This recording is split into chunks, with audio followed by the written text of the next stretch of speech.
I'm Kelly, and today I want to talk about something that I saw on the news, which was that a woman identifying as a man was raped in an all-male psychiatric hospital ward.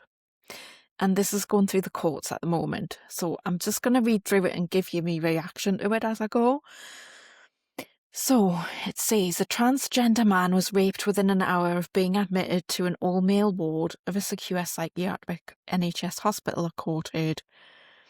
The biological female was earmarked immediately by other patients, with one alleged attacker shouting, "No Adam's apple, no Adam's apple," the prosecutor said. The alleged victim went into a side room to avoid the men asking, "Are you a girl?" but was followed by Luther Badejo and Devoity Thomas. 6 foot and heavily built Thomas, 25, then blocked the doorway, pushed the alleged victim into a cupboard, forced their trousers down and raped them, jurors heard. The 5-foot-tall complainant then fled to their room before heading to the television area, where they were followed once again by Thomas and Badejo. Prosecutors said Badejo, 29, kept a lookout while Thomas pushed them onto a sofa and raped them again. Kate Becks, KC, prosecuting, told in a London Crown Court. Badejo is jointly charged on this count for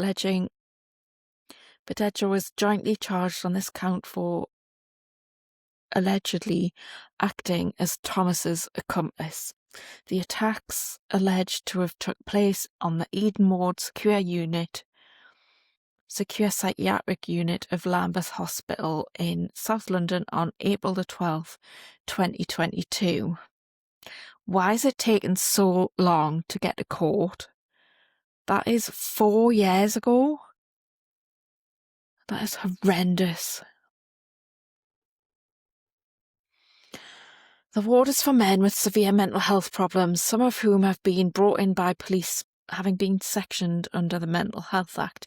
These people are very vulnerable. It's not acceptable for this to have happened. The fact that the complainant is biologically female with female anatomy, if it was appropriate to transfer him to a male ward at all, the hospital ought to have provided one-to-one monitoring, but this did not happen as a result of staff shortages, Miss Becks told the jury. This is a woman, and they're calling him he. He was therefore left unattended and without appropriate supervision. Whilst this may no doubt be of concern to you, or indeed anyone listening, the hospital is not on trial here. Really?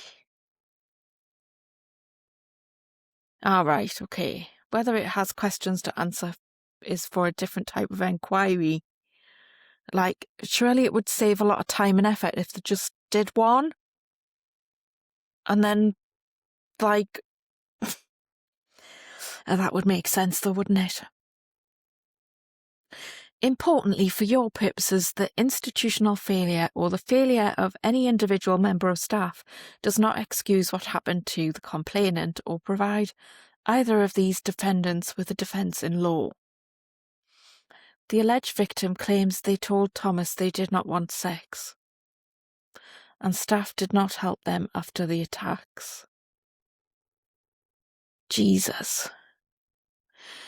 The alleged rapes only came to the attention of support workers when a fight broke out between Thomas and another patient who had been told what had happened, the court heard.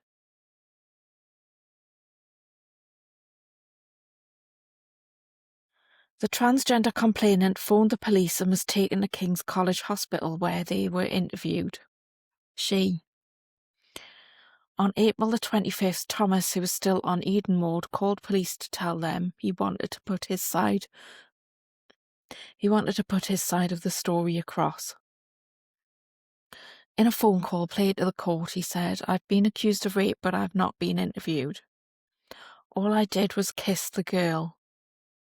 It's a gender-fluid girl that was admitted to Eden Ward saying she was a boy. She's a girl, but she says she's a boy. Everyone knows what a girl is and what a boy is. Staff keep saying you raped someone as a tool to wind me up. Why would they want to do that?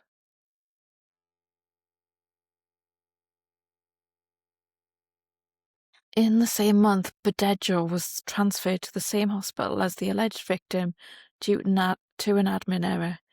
His alleged rape victim recognised him at the Bethlehem Royal Hospital in South East London on the 27th of April 2022 and phoned 999. Thomas was interviewed by police in October 2022 and answered no comment to all questions until he was told his semen had been found on the alleged victim's underwear. He then provided a statement which said, "The complainant and I were very friendly to one another, and I didn't force him to do anything." Betrayal told police he could not recall any of the events when he was questioned that December. Hospital support worker Pedro, I can't pronounce his surname, told the trial he saw Thomas standing with his trousers halfway down his legs with the alleged victim in front of him. Betrayal had rushed over and asked the staff member to make him a cup of tea as he walked past the door, he added. Mr. Pedro said it had not occurred to him whether the person before Thomas was male or female. He had been called in as bank staff due to shortages and had not been informed of any transgender patient on the ward, he added. Charlotte Godber, defendant Thomas, told the jury that there had been consensual sex with a female within a short space of time on the ward. Thomas denies 3 counts of rape. Betrayal denies 1. The trial continues. Oh my God, that is so awful. This is what happens when you go along with gender identity and conflate it with sex. Men and women should not be in each other's spaces. If it's a single-sex ward, it should be all male, and women should not be on there. And if it's all female, there shouldn't be any men on there. End of story. Like, if they'd stuck to single-sex spaces instead of single-gender spaces, this would not have happened. Whether it's an allegation or it actually happened in the way that has been described in the article, either way, that would not have happened had there been single-sex spaces. We wouldn't be reading about this. It's absolutely disgraceful. Thoughts on this? Like, do you agree that we should be calling this woman he all the way through this article? Do you think that there should be single-sex spaces? Like, it's just common sense. What on earth have we done to society? What have we allowed to happen? Let us know what you think in the comments.